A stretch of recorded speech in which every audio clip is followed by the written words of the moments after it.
Today's July 12th, 2011. I've just arrived at Bergen Belsen concentration camp. Bergen Belsen owes its fame to the place where Anne Frank perished. Bergen Belsen is in a little area out in the woods near the town of Bergen. There's not much to see at Bergen from what I've understood, so I stayed last night in a place called Celle, C-E-L-L-E. Celle is a little town about 12 miles from here, so it took me, with taking my time on the road, about a half an hour to get here. As you can see, typical of most Nazi concentration camps, this camp is pretty much set out in the woods, away from the sight of the general population. That's why I'm taking a moment to scan through the entrance here with the camera to show you that the Nazis made sure they picked isolated spots. And the camp is not quite ready for visitors yet. I think I'm about 10 minutes early, but we're going to move up and take a look and see. Well, I've just left the documentation center where I spent the morning here at Bergen Belsen. That's the building you see. And I'm now heading into the physical area where the camp existed. And there's a reason why I'm putting this part on film. So I want you to see how long a walk I have ahead of me and how, again, isolated the Nazis built many of these camps. We're out in the middle of what today are very serene, beautiful woods. If you listen carefully, you can hear the birds chirping. And of all places in the world, of course, I just ran into people I know. So I have to go halfway across the world to run into people I know. I just ran into Elaine Culbertson and Stephen Feinberg from the United States Holocaust Memorial Museum. And Elaine, who led the first trip I ever took with a teacher training group with Vlad Gamid, who was a former fighter and smuggler in the Warsaw Ghetto. And it's a teacher training group that takes teachers to Israel and to Europe and to the camps. And hers was the first of the several trips that I've made now that took me to visit the camps here. And she's with her group this year. And I just ran into them there with about 29 teachers from North America. And so it's a small world, especially when it comes to Holocaust education, running into somebody you already know. Okay, well, we're going to pause for a moment here as I continue on into the camp. The location that we're at now, as you can see, is kind of out in the middle of a field. However, being out in the middle of the field, there's not as much to see at this camp because of the way it was found and then destroyed as there is in some other camps. But some places, they have remnants of what was there. And there was a barracks here at one point. And so what we see, if we look up close, is the outline of what was a barracks, and it's designated by bricks that have the names of some of the survivors or victims who had been here in Bergen Belsen. So I'm just going to kind of bring us along here. This is what's left, and you can see some people have put memorial candles here. I haven't decided where I'm going to do mine yet. All right, but this is the site of what was once a Nazi concentration camp where they housed barracks, and also what you're looking at now.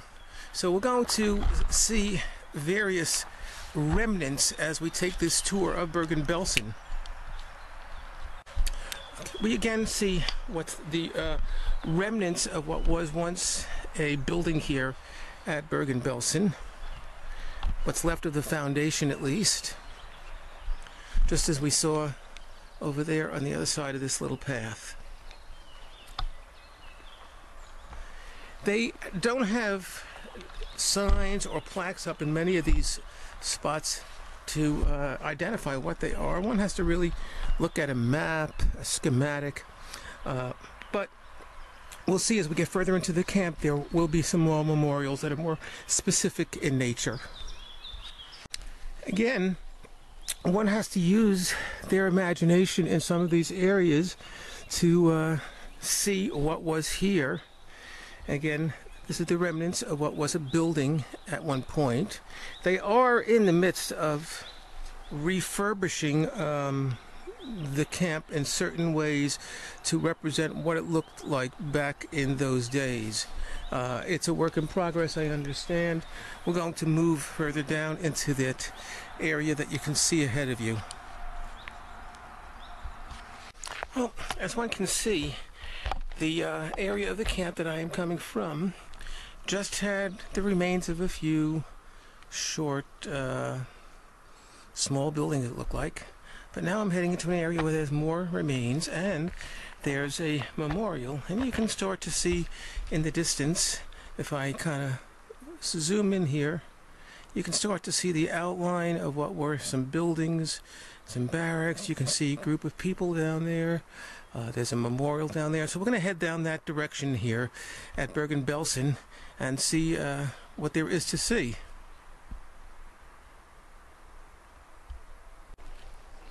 Yeah, this is the official entrance where you are welcomed into this camp. And you can see that now we're getting close to where the memorial areas are. We'll move down that direction here. If you've ever seen the British Army liberation videos, the documentaries showing Bergen Belsen upon liberation, then you know that they were unfortunately forced to bury many of the survivors, or not survivors, the people who didn't survive, and people who were survivors and then subsequently died after liberation here at the camp. They were forced to bury many of them, thousands of them actually, in very large mass graves. And the large mound you see in front of you, and you'll see more of them, are where those mass graves appeared. Now, the reason for the mass graves was that the number of people here who were found upon liberation, who were either dying or dead, was on such a massive, catastrophic level that it was decided that mass graves where they could bury as many as thousands of them, 50,000 people, was not unheard of to be buried in a place like this. They put maybe 5,000 in a pit. And so, in fact, if you've seen the very, very sad and in many ways upsetting newsreels, it shows the bulldozers moving the large piles of bodies into some of these mass graves. Upon liberation, it was hard to handle the amount of typhus and disease and the number of dead bodies here, and so mass graves had to be resorted to as a result.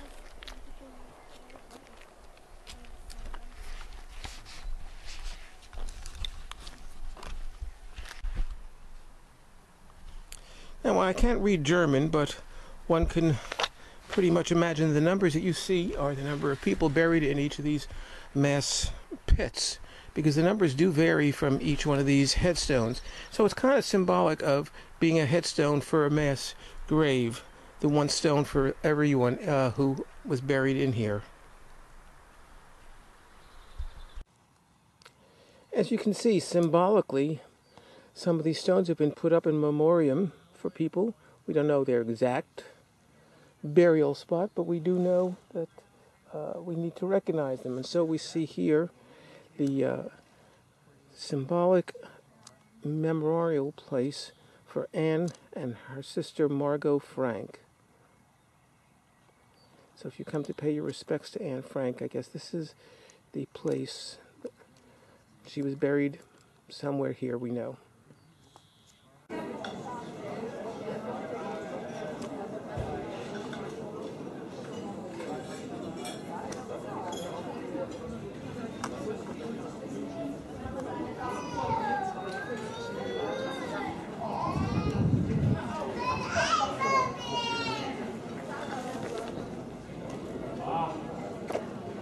Ze wszystkiego. Nie, właśnie. Coś, takie jakieś jasne. ludzkie. Jakby to było nie tak jak u nas masz normalne takie, ja to czuję, tak, to jest takie Aha. faktycznie co prawie to uczy. To ja... Ale sorry, że ci przerwę. Tam na przykład dość popularne dla odmiany są wszelkiego rodzaju przedpowiednie.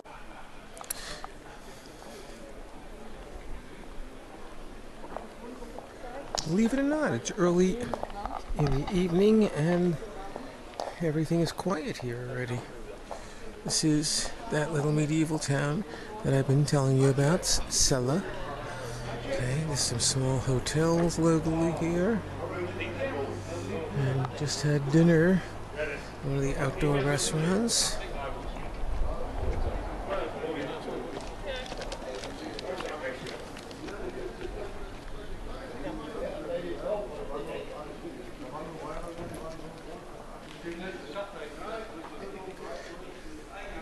Believe it or not, it's 9 o'clock at night, and look how light it is out here. I noticed last night that even at 10 o'clock, it's still light. I wonder if that's something that is common all over Europe. I'll have to see.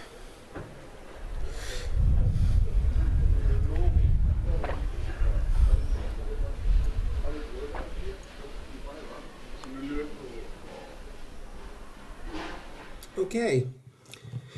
Just finished my first day of touring here at Bergen Belsen concentration camp, and I'd like to give you a brief update.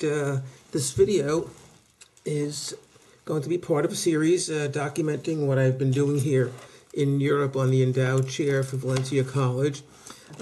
Part of a 3-week journey to visit some significant Holocaust sites and areas where there was a Jewish presence, in a large Jewish presence in places such as Budapest.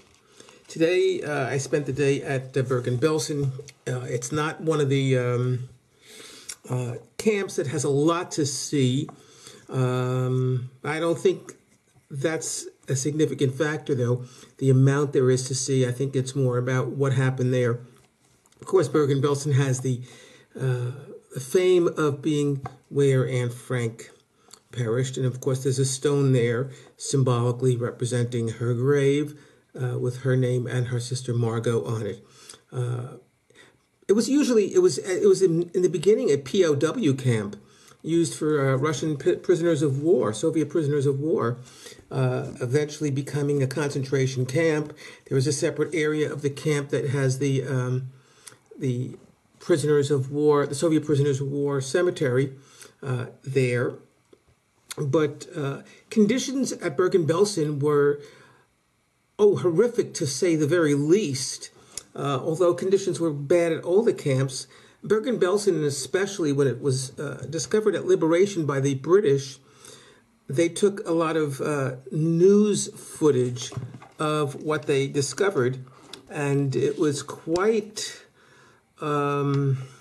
disturbing. The rampant starvation and dysentery and typhus throughout the camp was at a catastrophic level, to the point where so many corpses were discovered upon liberation that if you've ever seen some of the footage, the documentary footage shot by the Army Signal Corps of the British Army, their photographers upon liberation, those were the horrific scenes where we see the bulldozers moving piles of corpses into large mass burial ditches.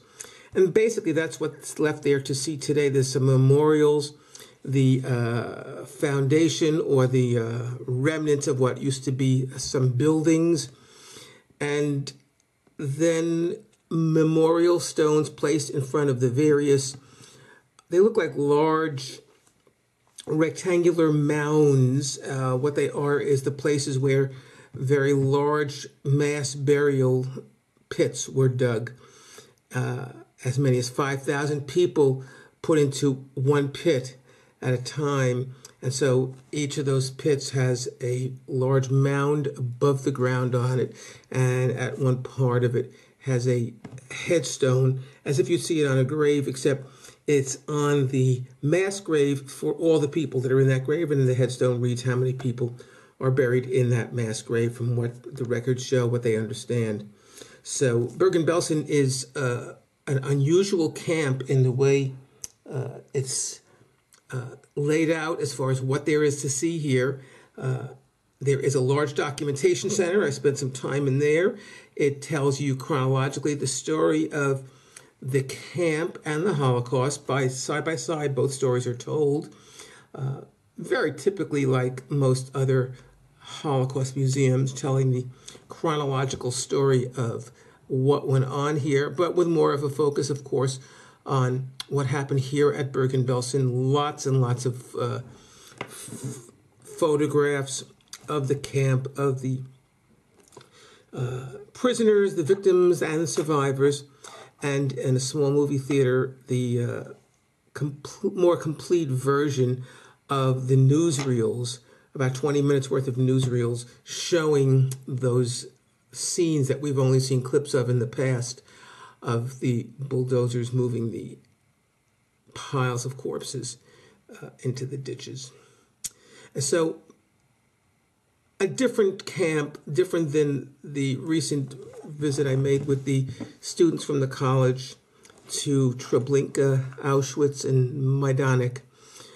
Those are completely different camps. Treblinka, there's not a lot to see, but it's very symbolic also because of the 17,000 headstones there representing the 17,000 villages throughout Poland that perished. And some monuments there as well, reconstructed monument of what supposed to be where the railroad tracks were. At Majdanek, there's a lot more to see because when it was liberated, the Nazis kind of abandoned the camp when they saw they were going to lose the war, so they didn't have time to really destroy much. And when the, I think it was the Soviets, liberated Majdanek, they found quite a bit. And so there we see the barracks. Quite a number of the barracks are still intact. The crematorium, the gas chambers, the delousing center, everything is pretty much intact.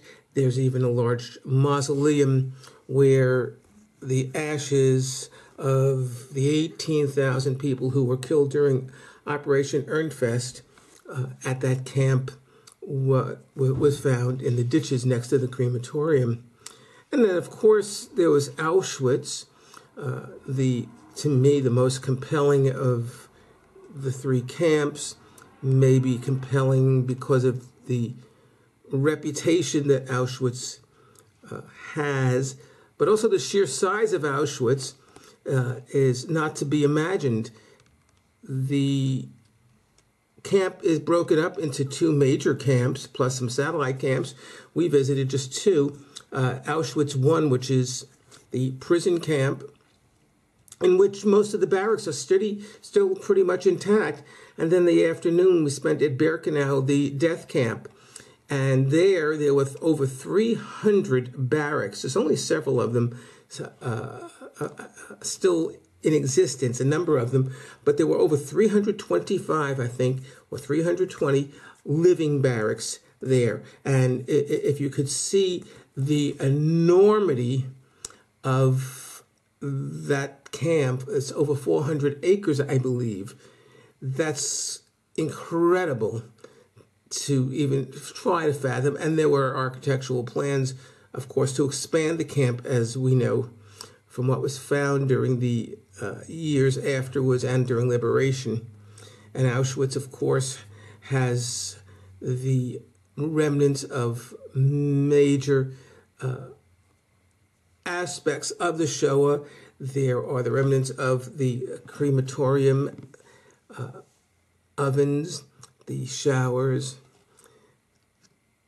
the latrine barracks is still intact. And so we have here in Europe a variety of camps that each telling the same story, but each telling the story in its own unique way.